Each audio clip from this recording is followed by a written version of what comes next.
కోసమై జనముల జెండను పట్టాలే, బతుకుల్లో వెలుగులు నింపా బహుజన వాదం ఎత్తాలే.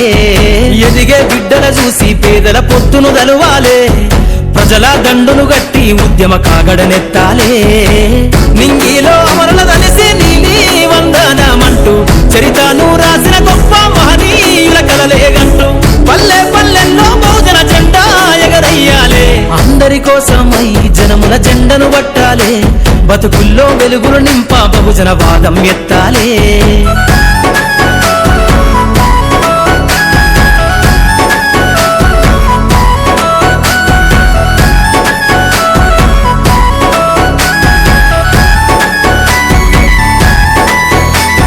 సిర్రాసిటికే అందుకున్న సీకటి వాడల్లో జబ్బకు జెండను గట్టి బహుజన దండోరెయ్యాలో.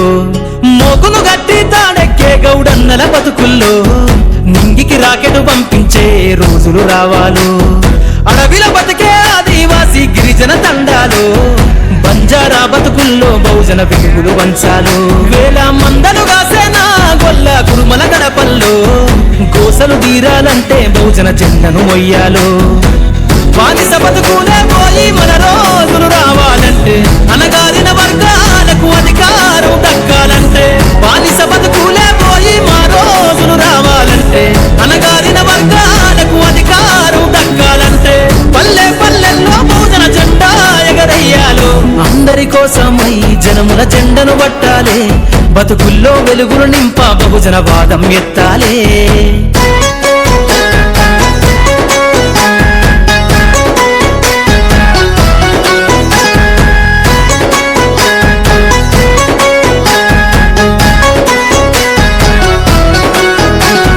బండను రెండుగా చీల్చేనా వడ్డెర జాతుల్లో అభివృద్ధికి అడ్డం గీసిన కంచెను బద్దలు కొట్టాలు. వలనే అల్లి చెరువుల చేపలు పట్టిన ఇళ్లల్లో ఏటికి ఎదురీదే ఉద్యమ నావై సాగాలు. మూట ముళ్ళ బట్టి కదిలే సంచార జాతుల్లో ఈ దేశం గల్లా పెట్టె పైన అధికారం రావాలు. కమ్మరి కుమ్మరి సాకలి మంగలి సర్వజనులలో చట్టాల అమలుకాడా మా సంతకముండాలో. వేరులయ్యి పారుతున్న జాతులు ఒక్కటి కావాలో, వేల ఏళ్ళ బానిసత్వం పోయి దేశం నేలాలో. వేరులయ్యి పారుతున్న జాతులు ఒక్కటి కావాలో, వేల ఏళ్ళ బానిసత్వం పోయి దేశం నేలాలో. పల్లె పల్లెల్లో బహుజన జెండా ఎగరయ్యాలో. అందరి కోసమై జనముల జెండను పట్టాలే, బతుకుల్లో వెలుగులు నింపా బహుజన వాదం ఎత్తాలే.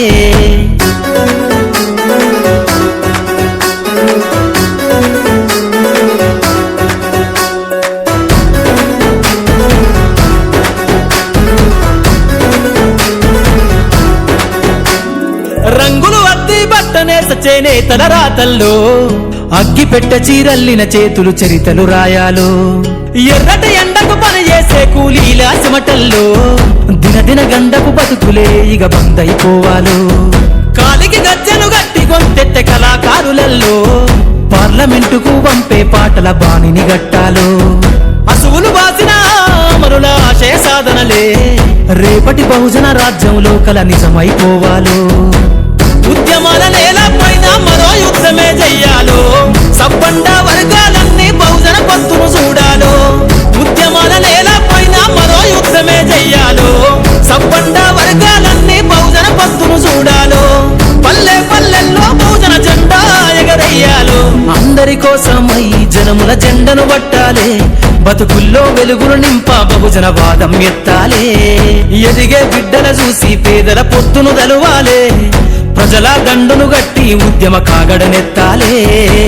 నింగిలో అమరుల తలిసి నీలి వందనమంటూ చరితను రాసిన గొప్ప మహనీయుల కలలేగంటూ పల్లె పల్లెల్లో బహుజన జెండా ఎగరయ్యాలే. అందరి కోసమై జనముల జెండను పట్టాలే, బతుకుల్లో వెలుగులు నింపా బహుజన వాదం ఎత్తాలే.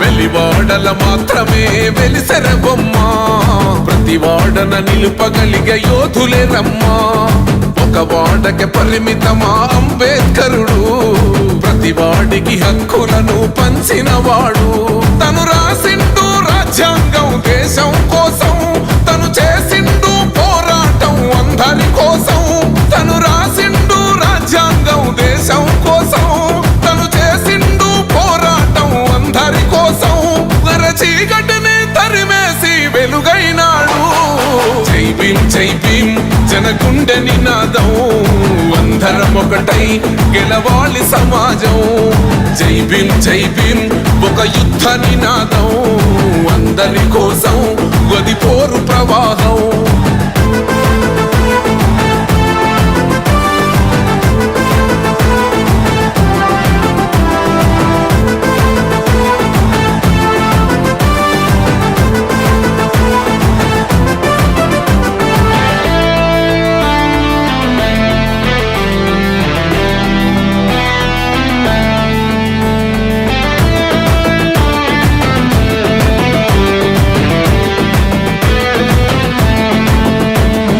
మాకెందుకు మాది కాదు ఆ నినాదం గని అవగాహన లేకున్నది కొంత సమాజం రాజ్యాంగం ప్రతిఫలాలు పొందుతూ జనం అది అంటేందని అడిగే అవివేకుల దేశం జీవితాన్ని ధారపోసినాడు రమణకై అవమానాలను భవించి నిలిచెర బలమై భావితరాల బతుకులు మార్చుట కొరకై అణచబడిన వాళ్ళ కొరకు పుట్టెర వెలుగై నువ్వు చదువుతున్న ఈ చదువు ఆయన రాత నువ్వు చేసుకునే ఈ నౌకరి ఆయన రాతే నువ్వు పొందే ఏ పదవైనా ఆయన భిక్షే జై భీం జనగుండె నినాదం అందరం ఒకటై గెలవాలి సమాజం జై భీం ఒక యుద్ధ నినాదం అందరి కోసం గది పోరు ప్రవాహం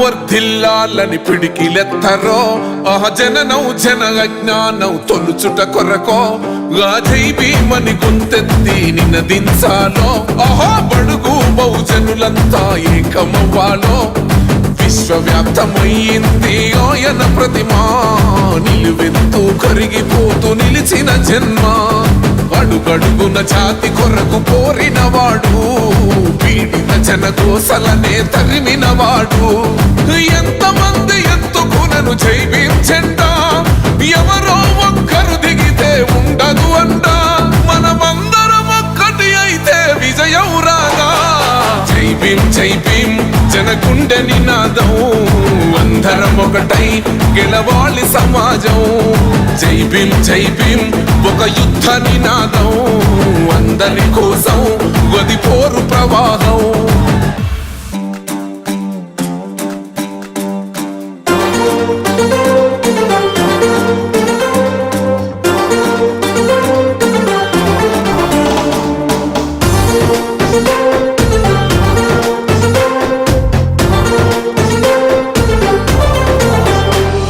నువ్వే లేని దేశాన మా బతుకులు మారేనా నువ్వే లేనిదే చీకటి తొలగి వెలుగులు చేరేనా నీ త్యాగం లేనిదే తండ్రి మాకి జీవితం ఉండేనా తలరాతని నమ్మితే తరాలు మొత్తం చీకటి కమ్మేనా అదిగే హక్కిచ్చినవు బాబా అంబేద్కర్ గెలిచే బలమిచ్చినవు భీమ్రావ్ అంబేద్కర్ రాజ్యాంగాన్ని అందించి రాతే మార్చేసినవా నువ్వే లేని దేశాన మా బతుకులు మారేనా నువ్వే లేనిదే చీకటి తొలగి వెలుగులు చేరేనా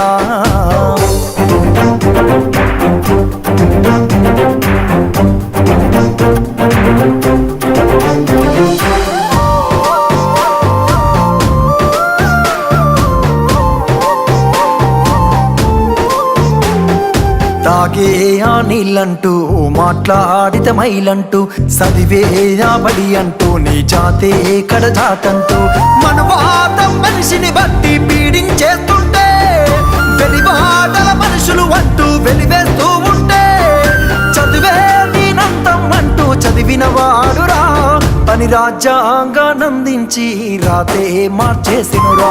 నువ్వే లేని దేశాన మా బతుకులు మారేనా, నువ్వే లేని చీకటి తొలగి వెలుగులు చేరేనా.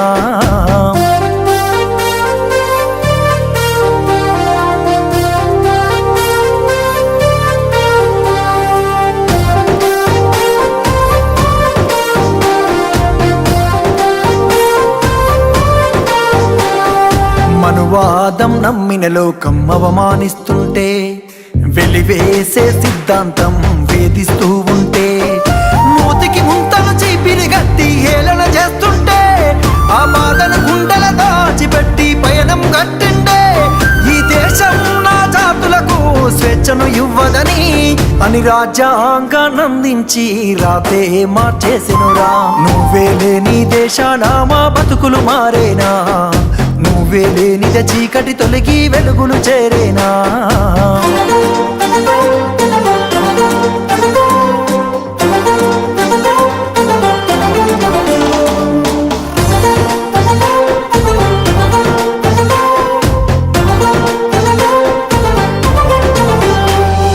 ఒక రోజే దండేస్తాం తెల్లారే మరి చేస్తాం మేధావులమని అంటూ ఏ దారో పయనిస్తూ పోరాటం అని అంటూ వెనకాల సగబెడుతూ జ్ఞానాన్ని బోధిస్తూ చేతల్లో విడిచేస్తూ మనమే దిగజారిపోతూ మొదటికి వస్తున్నాం.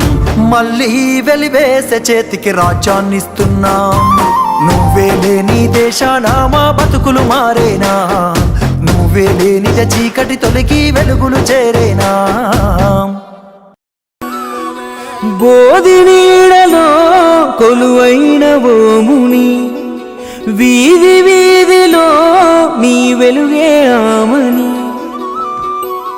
నీ అంతరంగమే కరుణకు ఆలయంబయా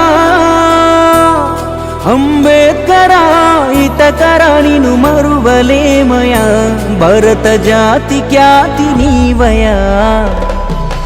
బోధి నీడలో కొలువైన ఓముని వీధి వీధిలో నీ వెలుగే ఆమని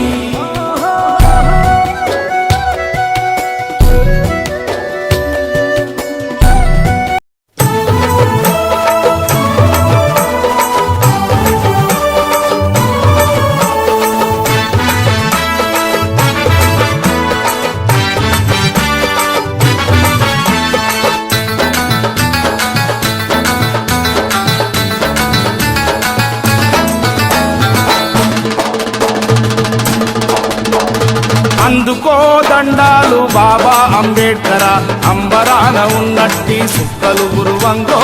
అందుకో దండాలు బాబా అంబేద్కర అంబరాన ఉన్నట్టి సుక్కలు గురువంగో. ముందుగా నిన్ను దలచి పాటలు పాడేము చీకటి మా బ్రతుకుల్లో సూర్యుడు పొడవంగో. ముందుగా నిన్ను దలచి పాటలు పాడేము చీకటి మా బ్రతుకుల్లో సూర్యుడు పొడవంగో. అందుకో దండాలు బాబా అంబేడ్కర అంబరాన ఉన్నట్టి సుక్కలు గురువంగో. ముందుగా నిన్ను దలచి పాటలు పాడేము చీకటి మా బ్రతుకుల్లో సూర్యుడు పొడవంగో. అందుకో దండాలు బాబా అంబేడ్కరా.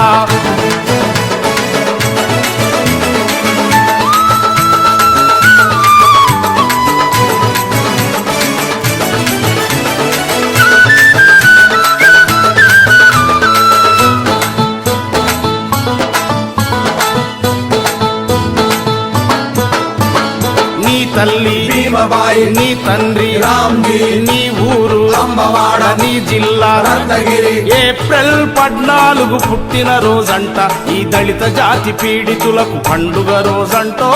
ఏప్రిల్ 14 పుట్టిన రోజంట ఈ దళిత జాతి పీడితులకు పండుగ రోజంటో.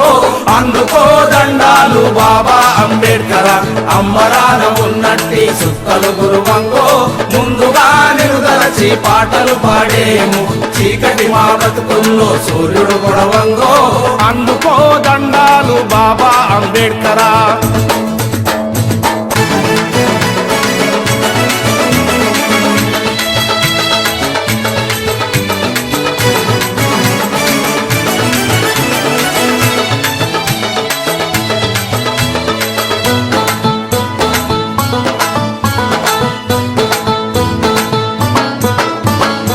అంటరాని వాడంటూ అగ్రజాతి మూర్ఖులంతా అడుగడుగున నిలుబడిలో అవమానం చేసిన అంటరాని తనమును పాటించిన వాళ్లకు తగిన శాస్తి చేస్తానని శబదము చేశావో అంటరాని తనమును పాటించిన వాళ్లకు తగిన శాస్తి చేస్తానని శబదము చేశావో అందుకో దండాలు బాబా అంబేడ్కర్ అంబరాన ఉన్నట్టి సుక్కలు గురువంగో ముందుగా నిలుదలచి పాటలు పాడేము చీకటి మా బతుకుల్లో సూర్యుడు పొడవంగో అందుకో దండాలు బాబా అంబేడ్కరా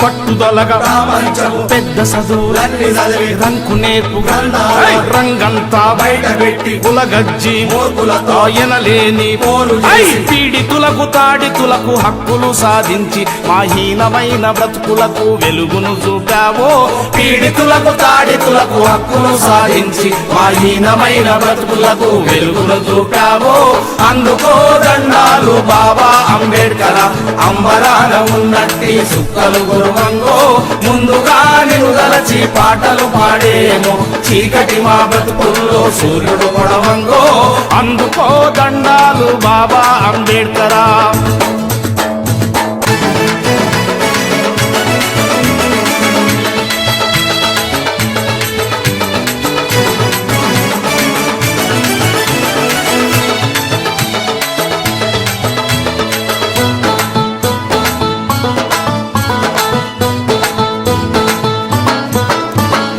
ఎంతకు ఇక మారనన్న ఐందవుల గుండెలగర కుళ్ళిపోయి కంపుగొట్టు కుల రక్కసి కోరలిరుగ మను ధర్మపు రక్షకులు మంటలల్ల మాడిపోయి హిందూ ధర్మాన్ని నాడే వదిలేసి నీవు బౌద్ధ ధర్మాన కలిసి ధన్యుడవైనావో హిందూ ధర్మాన్ని నాడే వదిలేసి నీవు బౌద్ధ ధర్మాన కలిసి ధన్యుడవైనావో అందుకో దండాలు బాబా అంబేడ్కర్ అంబరాన ఉన్నట్టి సుక్కలు గురువంగో ముందుగా నిలుదలసి పాటలు పాడేమో చీకటి మా బ్రతుకుల్లో సూర్యుడు గుడవంగో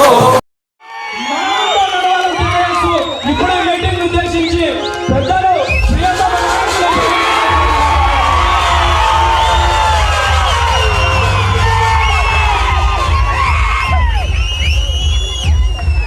అందరికి జై భీమ్. మనకి ఎన్నిసార్లు వచ్చినా నాకే తెలియదు. నాకు ఆకలినప్పుడు మాకు అన్నం పెట్టిన గ్రామం ఇది. సో ఇలాంటి గ్రామంలో మరి ఈరోజు విశ్వజ్ఞాని భారత రత్న భారత రాజ్యాంగ నిర్మాత డాక్టర్ బిఆర్ అంబేద్కర్ గారి చాలా గొప్ప విగ్రహం. నేను దేశంలో చాలా పట్టణాలు తిరిగినా కానీ ఇంత గొప్ప విగ్రహం ఏ పట్టణంలో కూడా లేదు. మీ అందరూ కూడా హృదయపూర్వక అభినందన చెప్తా ఉన్నా. మరి ఇలాంటి గొప్ప కార్యక్రమానికి మరి నన్ను ఆహ్వానించి వేదిక మీద ఆసీనులైన మరి కేశవులు గారు, ఎంసీ కేశవరావు గారు, నాగర్ కర్నూలు పార్లమెంట్ ఇన్ఛార్జ్, అదేవిధంగా సభాధ్యక్షులు పృథ్వీరాజ్ గారు, మరి గొప్ప గాయకులు శ్రీకాంత్ గారు, అదేవిధంగా రెహమాన్ గద్వాల ఎమ్మెల్యే అభ్యర్థి గారు, జయచంద్రారెడ్డి గ్రామ ప్రథమ పౌరులు సర్పంచ్ గారు, అదేవిధంగా మరి వెంకటన్న గౌడ్ గారు మాజీ సర్పంచ్ గారు, లలిత చంద్రగౌడ్ గారు ఎంపీటీసీ, అదేవిధంగా రామన్న శనగపల్లి ఉప సర్పంచ్ గారు, దామోదర్ రెడ్డి గారు, వీరారెడ్డి గారు, నమ్మి కృష్ణయ్య గారు, మరి శ్రావణ్ గారు, అదేవిధంగా మరెందరో మిత్రులు, వేదిక మీద ఉన్న వాళ్ళు, వేదిక కింద ఉన్న మిత్రులు, మా అమ్మలు, అక్కలు, తమ్ముళ్ళు, చెల్లెళ్ళు, అన్నలు అందరికీ కూడా హృదయపూర్వక ధన్యవాదాలు తెలుపుతా ఉన్నాను. పిల్లలు నిజానికి నేను లంచ్ చేయలేయాల, ఆకలి అవుతున్నది. ఎందుకంటే ఉదయం 5 గంటలకు నిద్ర లేచి మరి గురుకుల పాఠశాలల్లో చదువుకున్న ఒక విద్యార్థి, ఆయన 1000 రోజుల నుంచి రోజుకు 5 కిలోమీటర్లు పరిగెడుతూ ఈ రోజు కరెక్ట్ గా 1000 రోజులైంది సార్, దయచేసి నాతో పాటు 5 కిలోమీటర్లు పరిగెట్టండి అంటే ఉదయమే 5 గంటలకు నిద్ర లేచి బూట్లు వేసుకొని పోయి 6 కిలోమీటర్లు 41 నిమిషాల్లో పరిగెట్టి 2 ఇడ్లీలు దొరికితే ఆ ఇడ్లీలు తిని మరి నేను మా గన్మెన్ మేమందరం కూడా ఈ రోజు ఇక్కడికి రావడం జరిగింది. ఇక నాకు తెలుసు అలంపూర్కి వస్తే కేశవరావు గారు తిండి పెట్టారు మాకు. ఆయన పొద్దున బ్రేక్ఫాస్ట్ 11 గంటలకు పెడతాడు, 5 గంటలకు లంచ్ పెడతాడండి. మేము సాధారణలో కూడా 4 గంటలకు 5 గంటలకు లంచ్ చేసినాం, ఒకసారి 5 గంటలకు 6 గంటలకు లంచ్ చేసినాం. సో ఇక ఎట్లయినా అలంపూర్లో పోతే కేశవరావు ఎట్లయినా 5 గంటలకి లంచ్ పెడతాడని మెంటల్గా ప్రిపేర్ అయ్యి వచ్చిన మిత్రులారా. మరి ఆకలి అవుతున్నది, కానీ మిమ్మల్ని అందరినీ చూస్తే, మీ ఉత్సాహాన్ని చూస్తే ఆకలి ఎగిరిపోయింది మిత్రులారా. ఎక్కడో తుంగభద్ర నదిలో చేపలు పట్టుకొని బతకాల్సిన బిడ్డ మరి కూలీ పని చేసుకొని కట్టెలు కొట్టుకుంటానో, పొగాకు కసి తీసుకుంటానో, లేకపోతే ఇంకేవో కూలి పనులు చేస్తూ సమయం దొరికినప్పుడు జువ్వ ఆడి రాత్రి కాగానే కళ్ళు సీసాలు తాగి 30 సంవత్సరాలకి చనిపోవాల్సిన బిడ్డ ఈరోజు మీ ముందు నెలకు 2,63,000 రూపాయల జీతం తీసుకునే పరిస్థితి ఒక ఐపీఎస్ ఆఫీసర్గా, అదే విధంగా అలంపూరులో పుట్టి అమెరికా అధ్యక్షుడు బారక్ ఒబామా చదివిన హార్వర్డ్ యూనివర్సిటీలో చదివే స్థితికి ఈ రోజు మీ ముందు నిలబడ్డ డాక్టర్ ప్రవీణ్ కుమార్ వచ్చిందంటే, మీ ముందు నిలబడే స్థాయికి డాక్టర్ ప్రవీణ్ కుమార్ వచ్చిందంటే కేవలం బాబాసాహెబ్ అంబేద్కర్ వల్లనే. అందుకే పెద్దలు మచ్చ దేవేందర్ గారు ఒక పాట రాసిండ్రు, ఏమైపోయే వాళ్ళమో అంబేద్కర్ లేకుంటే అని చెప్పి చాలా గొప్పగా రాశారు. అంటే నిజంగా మహనీయుడు మన గురించి కష్టపడకపోతే, మనకు ఓటు హక్కు ఇవ్వకపోతే మనము ఎక్కడుండే వాళ్ళం? మూతికి ముంత, నడుముకు చీపురు కట్టి పొద్దంతా ఊరంతా నడుచుకుంటూ పోతే నీ అడుగులు కూడా పడకూడదు. అగ్రవర్ణాల మీద నీ అడుగులు కూడా వాళ్ళు నడిచే రోడ్డు మీద ఉండకూడదు. నువ్వు చెప్పులు వేసుకొని పోకూడదు, నీ ఉమ్మి కూడా ఈ భూమి మీద పడకూడదు. అలాంటి రోజుల్లో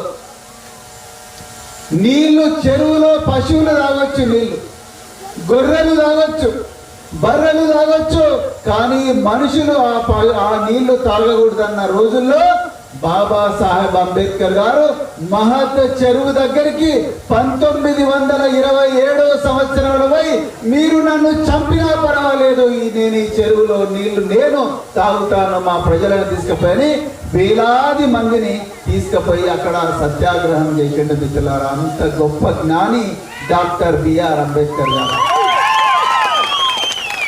మిత్రులారా, నేను ఇంతకు ముందే చెప్పిన, నాతో మా ఊర్లో చిన్నతనంలో చదువుకున్న చాలా మంది కూడా, అందులో 5-6 మంది కూడా చనిపోయారు. వాళ్ళు నిజంగా నాలాగా ఆఫీసర్లు కావాల్సి ఉండే, వాళ్ళు నిజంగా నాలాగా కార్లలో తిరగాల్సి ఉండే, వాళ్ళు నిజంగా మరి మంచి మంచి ఉద్యోగాలు చేయాల్సి ఉండే, వాళ్ళు విదేశాలకు పోవాల్సి ఉండే. కానీ అలా వాళ్ళు బొందలో పడ్డారు, సమాధుల్లో పడ్డారు. ఎందుకంటే చిన్నతనంలోనే చదువుకు దూరమై పిల్లల ముందరనే తల్లిదండ్రులు కళ్ళు సీసాలు తెచ్చుకొని తాగుతూ 2 సీసాలు తాగిన తర్వాత కొట్లాడితే నిజంగా కొట్లాడడమే మన జీవిత ధ్యేయమని నా క్లాస్మేట్స్ వాళ్ళు కూడా తల్లిదండ్రులకు 2 సీసాలు తీసుకొచ్చి వీళ్ళు 1 సీసా దాచిపెట్టుకొని మరి వాళ్ళు తాగి తాగి తాగి తాగి చివరికి అది లేక ఒకరిద్దరు సూసైడ్ చేసుకున్నారు. డబ్బులు లేక కొంతమంది లివర్ ఖరాబ్ అయి చనిపోయిన మిత్రులారా. వాళ్ళందరినీ, అలాంటి వ్యక్తులను, అలాంటి ప్రమాదం నుండి కోట్లాది మంది భారతీయులను కాపాడిన ఏకైక మహనీయుడు డాక్టర్ బిఆర్ అంబేద్కర్ గారు. మామూలు త్యాగం కాదు మిత్రులారా. మీరు ఆలోచించండి ఒక్కసారి. మనం ఒక చర్చిలోకి పోతే నువ్వు చర్చి బయట కూర్చో అంటే ఎట్లుంటుంది? ఒక దేవాలయం పోతే నువ్వు దేవాలయంలోకి రాకూడదంటే ఎట్లుంటుంది, ఒక మసీదు లోకల్కి నువ్వు రాకూడదంటే ఎట్లుంటుంది, ఒక పెళ్లికి పిలవని పేరెంటానికి ఎందుకు వచ్చినవని పెళ్లిలో ఎవరన్నంటే మీ మనసులో ఎట్లా ఉంటుందో ఆలోచించండి. కానీ చిన్నగా ఉన్నప్పుడు బడి లోపలికి పోతే నువ్వు అందరు కూర్చునే చోట నువ్వు కూర్చోకూడదు, అందరూ తాగే కుండలో నుంచి నువ్వు నీళ్లు తీసుకోకూడదంటే ఆ చిన్న విద్యార్థికి ఏ విధమైన బాధ ఉంటుందో ఒకసారి ఆలోచించండి. అంబేద్కర్ గారి నాన్నగారిని ఒకసారి కలవడానికి గోరేగాం అనే ఒక గ్రామానికి బాబాసాహెబ్ గారు వాళ్ళ అన్నగారు ఇద్దరు కలిసి పోతారు. రైల్వే స్టేషన్కు పోతే రైల్వే స్టేషన్కు పోయిన తర్వాత వాళ్ళ నాన్నగారు రావడం లేట్ అవుతుంది. మనం కూడా హాస్టళ్ళకి పిల్లల్ని తీసుకురావడానికి పోయినప్పుడు మరి తల్లిదండ్రులు రాకపోతే పిల్లలు ఏడుస్తారు, వాళ్ళ ఫ్రెండ్స్ అందరినీ తీసుకొని పోతుంటారు. కానీ ఈ విద్యార్థుల తల్లిదండ్రులు లేకపోతే పిల్లలు ఏడుస్తారు, మా డాడీ ఎక్కడ పోయారు, మా మమ్మీ ఎక్కడ పోయారు. సో ఆ విధంగా బాబాసాహెబ్ అంబేద్కర్ గారి తండ్రి ఏదో కారణాల వల్ల ఈ పిల్లలను పికప్ చేయడానికి రాకపోతే ఆ రైల్వే స్టేషన్ మాస్టర్, మీరేదో బాగా చదువుకున్న వాళ్ళు ఉన్నట్టుంది, మీరు ఏ కులంకు చెందిన వాళ్ళు అని అంటే మేము ఇట్లా మహర్ కులానికి చెందిన వాళ్ళు అంటే రైల్వే స్టేషన్ మాస్టర్ ముఖంలో కలర్లు మారిపోతాయి, రంగులు మారిపోతాయి. అక్కడి నుండి మరి ఒక గుర్రపు బండి మీద తండ్రి రాలేదు కాబట్టి ఆ గుర్రపు బండి మీద పోతే గుర్రపు బండి వాళ్ళు కూడా నీ కులం తెలిసి మీరు ఇక్కడ నుంచి దిగిపోండి అని చెప్తే వాళ్ళ కనీసం నీళ్లు దొరకని పరిస్థితి. అంత చిన్న పిల్లలు రాత్రింబవళ్ళు ఏడుస్తూ మరి తండ్రి దగ్గరికి పోతారు నడుచుకుంటూ. మీరు ఒక్కసారి ఆలోచించండి, ఇది మనకే జరిగితే ఎంత బాధ అవుతుంది. వీళ్ళు ఊర్లలో కొట్లాటలు అవుతాయి, లేకపోతే కొంతమంది ఆత్మహత్యలు చేసుకునే పరిస్థితి కూడా ఉంటుంది. కానీ అలాంటి ఎన్నో గాయాలు చిన్నగా ఉన్నప్పుడు తగిలిన బాబాసాహెబ్ అవన్నీ గుండెలో పెట్టుకొని బరోడా మహారాజు గారి దగ్గరికి పోయి అప్పు తీసుకొని అక్కడి నుండి అమెరికాలో కొలంబియా యూనివర్సిటీ, గొప్ప కొలంబియా యూనివర్సిటీకి పోయి అక్కడ రోజుకు 18 గంటలు చదివి, ఇట్స్ నాట్ ఎ జోక్, నిజంగా జోక్ కాదు మిత్రులారా, మనము 18 నిమిషాలు కూడా సెల్ ఫోన్ వదిలిపెట్టి ఉండలేము. ప్రతి 2 నిమిషాలకు ఒకసారి నా స్టేటస్ అప్డేట్ చేస్తాం మనం, అవునా కదా? ప్రతి 2 నిమిషాలకు మనం పెట్టిన వాట్సాప్ పోస్టుకు లైక్లు వచ్చినాయని చూస్తాము, ఫేస్బుక్ పోస్టుకు లైక్లు వచ్చినాయని చూస్తాము, ఇన్స్టాగ్రామ్లో ఎవరు ఏమి అప్డేట్ చేస్తున్నారో చూస్తాం. 2 నిమిషాలకు ఒకసారి మన సెల్ ఫోన్లో ఆన్లైన్ పోతాం మనం. కానీ బాబాసాహెబ్ గారు 18 గంటలు పుస్తకాల మధ్యనే గడిపారు. ఒకసారి ఇంగ్లాండ్ నుండి అమెరికా రావడానికి 7 రోజులు పడితే 7 రోజుల్లో 8,000 పేజీలు చదివిన గొప్ప మహనీయుడిని ఇవాళ సాకర్ల గ్రామంలో పెట్టడం జరిగింది. మీరు చేసిన పని మామూలు పని కాదు మిత్రులారా. 7 రోజుల్లో 8,000 పేజీలు చదివి మనకు జ్ఞానాన్ని అందించిన గొప్ప మహనీయుడి విగ్రహాన్ని మీరు ఈరోజు పెట్టిండ్రు మిత్రులారా. మామూలు విషయం కాదు ఇది. 35,000 పుస్తకాలు ఇంట్లో లైబ్రరీలో పెట్టుకున్నారు. మన ఇళ్లలో ఇక్కడ పుస్తకాలు ఉన్నాయా? ఉంటే ఎన్ని వందల పుస్తకాలు ఉన్నాయి, ఎన్ని 10 ఉన్నాయా, 20 ఉన్నాయా, 30 ఉన్నాయా? కానీ బాబాసాహెబ్ అంబేద్కర్ గారు సమయం దొరికినప్పుడల్లా లేకపోతే డబ్బులు ఉన్నప్పుడల్లా ఆయన చేసిన ఏకైక పని పుస్తకాలు కొనుక్కోవడమే. పుస్తకాలు కొనుక్కొని 35,000 పుస్తకాలతో తన ఇంట్లో లైబ్రరీ పెట్టుకొని రాత్రింబవళ్ళు ఒకసారి 3 రోజులు కంటిన్యూస్ గా పుస్తకాలు చదివి ఈ దేశంలో ఏ రాజకీయ నాయకుడు రాయనని 17 పుస్తకాలు బాబాసాహెబ్ అంబేద్కర్ గారు రాసిన మిత్రులారా. 1 కాదు 2 కాదు 17 పుస్తకాలు నిరంతరం మన కోసం పోరాడుతూనే రాత్రి వచ్చి మరి 17 పుస్తకాలు రాసిందంటే అది మామూలు విషయం కాదు. 35,000 పుస్తకాలు చదివి అసలు ఎన్ని పుస్తకాలు చదివిండో ఆయనకి తెలియదు. నేను అంబేద్కర్ దినచర్య అనే ఒక పుస్తకం చదివిన. దేవి దయాలని బాబాసాహెబ్ అంబేద్కర్ గారి ఇంట్లో ఆయనకు అసిస్టెంట్ గా పనిచేసిన ఒక వ్యక్తి అసలు ఈ బాబాసాహెబ్ ఏం చేస్తాడు, పొద్దున లేచినప్పటి నుండి రాత్రి వరకు ఎక్కడ ఉంటాడా అంటే ఎప్పుడు లైబ్రరీలోనే ఉంటాడంట. పుస్తకం చదవడం, పక్కన ఒక పేపర్ మీద రాసుకోవడం, పుస్తకం చదవడం, పేపర్ మీద రాసుకోవడం. ఎవరి కోసం చదివిండు బాబాసాహెబ్? ఎవరి కోసం ఇన్ని వేల పుస్తకాలు చదివిండు? ఎవరి కోసం తన ఆరోగ్యాన్ని చెడగొట్టుకున్నాడు? ఎవరి కోసం తన 4 పిల్లలు చనిపోయినా మన కోసం బతికిండు బాబాసాహెబ్ అంబేద్కర్ గారు. ఒక్కసారి ఆలోచించండి. ఈరోజు మనకి ఇచ్చిన ఓటర్కి ఎక్కడిది? నిజంగా 1935వ సంవత్సరంలో ఆ రోజు ఈ దేశంలో ఉండే పెద్ద మనుషులు ఏమన్నారు? ఈ దేశంలో ప్రజలు నిరక్షరాస్యులు, ఈ దేశంలో ప్రజలు ఎడ్డోళ్ళు, వీళ్ళు గొర్రెలు, వీళ్ళు ప్రభుత్వంలో ఎవరు కూర్చోవాలో నిర్ణయించలేరు, అందుకొరకే బాగా డబ్బున్న వాళ్ళకే ఓటు హక్కు ఇవ్వండి, అక్షరాస్యులకు డిగ్రీ చదివిన వాళ్ళకే ఓటు హక్కు ఇవ్వండి, పురుషులకు మాత్రమే ఓటు హక్కు ఇవ్వండి అని అంటే బాబాసాహెబ్ అంబేద్కర్ గారు తిరుగుబాటు చేసి ఈ దేశంలో 21 సంవత్సరాలు నిండిన ప్రతి ఒక్కరికి కూడా ఓటు హక్కు ఇవ్వాలని చెప్పి మన కోసం పోరాడింది. ఎన్ని అవమానాలు, మామూలు అవమానాలు కాదు. 1932వ సంవత్సరంలో బాబాసాహెబ్ అంబేద్కర్ గారు ఈ దేశంలో అంటరాని వర్గాలుగా పిలువబడుతున్న ఈ మాలలు కానీ, మాదిగలు కానీ, చండాలులు కానీ, నామశూద్రులు కానీ, మహర్లు కానీ, చెమర్లు కానీ, మాంగులు కానీ ఇలాంటి లక్షల మంది ప్రజలందరూ కూడా జంతువుల కన్నా హీనంగా బతుకుతున్నారని, వీళ్ళందరికీ రెండు ఓట్లు ఇవ్వాలి అని చెప్పి కమ్యూనల్ అవార్డు అని చెప్పి ఆనాడు రౌండ్ టేబుల్ కాన్ఫరెన్స్ లో కొట్లాడి 2 ఓట్లు తీసుకొస్తే మహాత్మా గాంధీ గారు ఎర్రవాడ జైల్లో బాబాసాహెబ్ అంబేద్కర్ నువ్వు చేసింది తప్పు, నా బొందిలో ప్రాణం ఉండగా నువ్వు వీళ్ళకు 2 ఓట్లు ఇవ్వనివ్వనని చెప్పేసి ఆ రోజు ఆమరణ నిరాహార దీక్ష చేసిండు మహాత్మా గాంధీ గారు. దేశమంతా బాబాసాహెబ్ అంబేద్కర్ గారిని చంపుతామన్నారు. మహాత్మా గాంధీ చచ్చిపోతే దానికి కారకుడు నువ్వే అన్నారు. ఒకవైపు మనందరి జీవితాలు సింధనూరులో కానీ, సాతర్లలో కానీ, వేములలో కానీ, షాబాదులో కానీ, బావిలాలలో కానీ ఎన్నో గ్రామాల్లో, లక్షల గ్రామాల్లో పేద ప్రజల జీవితాలు చూస్తే ఒకవైపు గుండె తరుక్కపోతున్నది, ఇంకోవైపు మరి జాతీయ స్వాతంత్ర ఉద్యమంలో ఒక నాయకుడు మహాత్మా గాంధీ నేను చచ్చిపోతా అంటున్నాడు. మరి ఏం చేయాలి? చివరికి మహాత్మా గాంధీ ప్రాణాలు కాపాడాలని వాళ్ళ కుటుంబ సభ్యులు వచ్చి బాబాసాహెబ్ ముందర ప్రాధాయపడితే అప్పుడు బాబాసాహెబ్ గారు పోయి మరి ఎర్రవాడ జైల్లో మరి గాంధీ గారు మీరు బతకండి కానీ మాకు ఇవన్నీ కావాలని ఇవాళ మనకు అన్ని రిజర్వేషన్లు తీసుకొచ్చిన ఏకైక జ్ఞాని బాబాసాహెబ్ అంబేద్కర్ గారు. అలాంటి గొప్ప వ్యక్తిని ఈరోజు మీరు సాతర్ల గ్రామంలో పెట్టినందుకు చాలా చాలా నాకు ఆనందంగా ఉంది మిత్రులారా. ఆ అవకాశం నాకు ఇచ్చినందుకు మరింత ఆనందంగా ఉంది.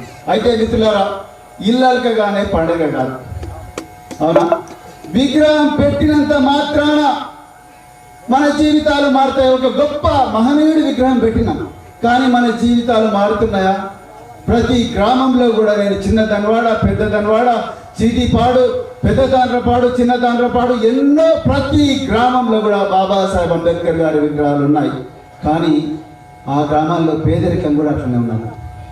అదే ఇటుక బట్టీల్లో ఇప్పటికి కూడా నంద్యాలకు పోయి పనిచేస్తున్నారు. అదే ఇటుక బట్టీల్లో మరి నాగర్ కర్నూలు పోయి పనిచేస్తున్నారు ఈ ప్రాంత ప్రజలు. అదే హైదరాబాదులో అడ్డా కూలీలుగా పనిచేస్తున్నారు. ఇప్పటికి కూడా చాలా మంది కూడా అక్షరాస్యులుగా లేరు. వీళ్ళ జీవితాలు అదే కొట్టాల్లో బతుకుతా ఉన్నారు. రెక్కాడితే డొక్కాడని జీవితాలు ఇప్పటికి కూడా ఉన్నాయి. మరి ఎక్కడ తప్పు జరిగింది? ఒక గొప్ప మహనీయుడి విగ్రహం పెట్టుకున్నాం కానీ ఆ మహనీయుడి కళ్ళ ముందరనే పేదోళ్ళుగా మారుతున్నాం. ఎందుకు? దానికే బాబాసాహెబ్ అంబేద్కర్ గారు ఒక్క మాట చెప్పిండు, రాజ్యాధికారమే అంతిమ లక్ష్యం కావాలి అన్నాడు. మీరు ఈ దేశంలో పాలకులు కావాలి అని చెప్పి బాబాసాహెబ్ అంబేద్కర్ గారు చెప్పారు. మిత్రులారా, ఓటు హక్కును దయచేసి పవిత్రమైనది, ఎంతో పోరాడి మీ అందరికీ ఓటు హక్కు ఇచ్చాను కానీ మీరు దయచేసి ఈ ఓటు హక్కును అమ్ముకోకండి. ఒక సారాయికో, లేకపోతే ఒక బీర్ సీసాకో, లేకపోతే ఒక మటన్ కో, చికెన్ కో, లేకపోతే 2000 రూపాయలకో, 3000 రూపాయలకో మీరు అమ్ముకుంటే మళ్ళొకసారి మోసపోతారు. ఇంతకుముందు తమ్ముడు శ్రీకాంత్ గారు ఒక పాట పాడింది, మన మీద ఎన్ని అత్యాచారాలు జరుగుతున్నాయి, అన్ని కులాల్లో పేదవాళ్ళ మీద, అన్ని కులాల్లో పేదవాళ్ళ మీద ఎన్ని అత్యాచారాలు జరుగుతున్నాయి. ఇలా రేషన్ షాప్ ముందర లైన్లో నిలబడే వాళ్ళందరూ కూడా ఎవరు? పేదవాళ్ళు. జైళ్ళల్లో ఖైదీలుగా ఉన్న వాళ్ళంతా ఎవరు? పేదవాళ్ళే. నేను జైళ్ళలోకి పోయి కూడా చూసిన, చెర్లపల్లి జైలుకు పోయినా, చెంచల్గూడ జైలుకు పోయినా, ఈ జైళ్ళల్లో అంటే పోలీస్ ఆఫీసర్గా పోయినా, ఖైదీగా కాదు. చెంచల్గూడ జైలు కానీ అదే విధంగా మరి చెర్లపల్లి జైలు పోతే అందరు కూడా పేద వర్గాలకు చెందిన వాళ్ళే. నేను ఇంతకుముందు కేశవరావు గారు చెప్పిన ఆయన పేరు శ్రీనివాసరెడ్డి, ఒక మర్డర్ కేసు చేసిండు. సార్ నేను పశ్చాత్తాపడుతున్న మర్డర్ కేసు ఎందుకు, నా పిల్లలు కూడా మళ్ళీ నాలాగా ఖైదీలు కాకూడదని చెప్పి జైలు నుంచి నాకు లెటర్ రాస్తే అమ్మో తండ్రి లాగా పిల్లలు కాకూడదని వెంటనే వాళ్ళిద్దరికి కూడా నేను అడ్మిషన్ ఇవ్వడం జరిగింది. వాళ్ళు ఇలా చాలా బాగా చదువుకుంటున్నారు. ఈరోజు జైళ్ళల్లో కూడా ఈ పేదలే ఉన్నారు, రేషన్ షాప్ల ముందర క్యూలో పేదలే ఉన్నారు, యాక్సిడెంట్లలో చచ్చేటోళ్ళు కూడా పేదలు ఉన్నారు. ప్రభుత్వ హాస్పిటల్లో కానీ ప్రైవేట్ హాస్పిటల్లో కానీ డాక్టర్ల కాళ్ళ మీద పడి మమ్మల్ని రక్షించండి, మా ప్రాణాలు కాపాడండి అడుక్కునేటోళ్ళు కూడా పేదలే ఉన్నారు. ఎక్కడ చూడు బాధలన్నీ పేదలకి ఉన్నాయి. అప్పుల బారిన పడే వాళ్ళు పేదోళ్ళే. ఎలా అప్పులు తీర్చలేవని ఎండ్రి తాగేది మోనోలు తాగేది కూడా పేదవాళ్ళే. మిత్రులారా ఒక్కసారి ఆలోచించండి, ఈ బాధలు మనకే ఎందుకు వస్తున్నాయి? బాబాసాహెబ్ అంబేద్కర్ గారు మనకు ఒక గొప్ప రాజ్యాంగాన్ని ఇచ్చాడు. ఆ రాజ్యాంగాన్ని ఇచ్చిన తర్వాత కూడా మనం ఎందుకు ఈ విధంగా బాధల్లో ఉన్నామంటే మనము మన ఓటును అమ్ముకుంటున్నాం మిత్రులారా. అందుకొరకే మరి అలా మనకి బాధ ఉన్నది. ఆ ఓటును అమ్ముకోకుండా మనను నిజంగా బాగుపరిచే పార్టీ ఏదైనా ఉందంటే ఆ పార్టీలకు మాత్రమే ఓట్లు వేసుకోవాలి. అమ్మడం మాత్రం దయచేసి చేసుకోకండి మిత్రులారా. ఒక్కటే నేను మీ అందరినీ కూడా రిక్వెస్ట్ చేస్తున్నా. అదే విధంగా దయచేసి ప్రతిరోజు కూడా ఇక్కడికి ఈ రోడ్డు మీద నుంచి మీరు పోయేటప్పుడు ఒక్కసారి ఆ మహనీయుడి బొమ్మను చూడండి. నిజంగా నా కొడుకు నా బిడ్డ కూడా అంత విధంగా చదివితే ఎంత బాగుంటుంది ఒక్కసారి ఆలోచించండి. మీ దగ్గర డబ్బులుంటే మీ పిల్లల చదువు కోసం ఖర్చు పెట్టండి. మీ పిల్లలు గొప్ప విద్యాలయాలకు పోతే వాటి కోసం ఆ డబ్బులు ఖర్చు చేయండి. అంతే తప్ప మళ్ళీ బంగారము లేకపోతే ఇంకేదో పెళ్లిళ్ళు పేరెంట్ ఇంకా పెద్ద పెద్ద దావతులు చేసుకొని పైసలను నీళ్ళలాగా ఖర్చు చేయకండినే బాబాసాహెబ్ గారు తన జీవితాంతం చెప్పిండు మిత్రులారా. అదే విషయాన్ని మనం అందరం కూడా ఫాలో కావాల్సిన అవసరం ఉన్నది. అదేవిధంగా బాబాసాహెబ్ గారు నిజంగా మనలో చాలా మంది తాగుతున్నట్టుగా బెల్ట్ షాపుల్లో కానీ లేకపోతే ఇంకేదో దుర్వ్యసనాలకు అలవాటు పడి ఉంటే ఇవాళ మనం ఇట్లా బతికేటోళ్ళమా? లేదు. అలాంటి చెడు అలవాట్లకు దూరంగా ఉండి రాత్రి పగలు చదివి మనకు రాజ్యాంగం ఇచ్చినందువల్లనే ఈరోజు మనం అందరం కూడా మనుషుల్లాగా బట్టలు వేసుకొని చాలా గర్వంగా రోడ్ల మీద చెప్పులు వేసుకొని మరి తిరగలుగుతున్నాం. అందుకొరకే మన ఇళ్లలో ఎవరికైనా చెడు అలవాట్లు ఉంటే అది తాగుడు కావచ్చు, సిగరెట్ కావచ్చు, లేకపోతే గుట్కా కావచ్చు, ఇంకేమైనా కావచ్చు, అవన్నిటి కూడా దూరంగా ఉండాలని ఆ విగ్రహం రోజు మీకు గుర్తు చేస్తుంది. అందుకొరకే ఇక్కడికి వచ్చిన ప్రతిసారి కూడా ఈరోజు నేను లిక్కర్ తాగను, ఈరోజు నేను సిగరెట్ తాగను, ఈరోజు మేము భార్యాభర్తలను కొట్లాడుకోము, ఈరోజు మా పిల్లల్ని బాగా చూసుకుంటాము, ఈరోజు మరి మా పిల్లలను మాకన్నా గొప్పగా తయారు చేస్తాము, ఆ విధంగానే మా జీవితాలను బాగుపరుచుకుంటామని చెప్పి ఈ విగ్రహం దగ్గరకు వచ్చిన ప్రతిసారి కూడా మీరందరూ కూడా ప్రమాణం చేయాల్సిన అవసరం ఉంటుంది మిత్రులారా. లేకపోతే విగ్రహం ఉంటుంది, విగ్రహం సాక్షిగా మళ్ళీ మనం పేదోళ్ళుగా ఉండే ప్రమాదం ఉన్నది. అది మాత్రం ఎప్పుడు బాబాసాహెబ్ గారు కోరుకోలేదు. అందుకొరకే మిత్రులారా దయచేసి ఇంత గొప్ప విగ్రహం పెట్టిన మీ అందరికీ కూడా మరొకసారి హృదయపూర్వక అభినందన తెలుపుతూ మరి ఇదే స్ఫూర్తితోని రాబోయే రోజుల్లో మీ పిల్లలందరినీ కూడా బాగా చదివించి మీ ఆరోగ్యాలు బాగా చేసుకొని మీరందరూ కూడా గొప్పగా బతకాలని కోరుకుంటూ ఇంత చక్కటి అవకాశం ఇచ్చిన సాతర్ల గ్రామస్తులందరికీ కూడా మరొక్కసారి ధన్యవాదాలు చెప్తూ ఇంత గొప్ప విగ్రహం వెనుక ఉన్న దాతలందరికీ కూడా హృదయపూర్వక ధన్యవాదాలు తెలుపుతూ ముగిస్తున్నాను మిత్రులారా. జై భీమ్.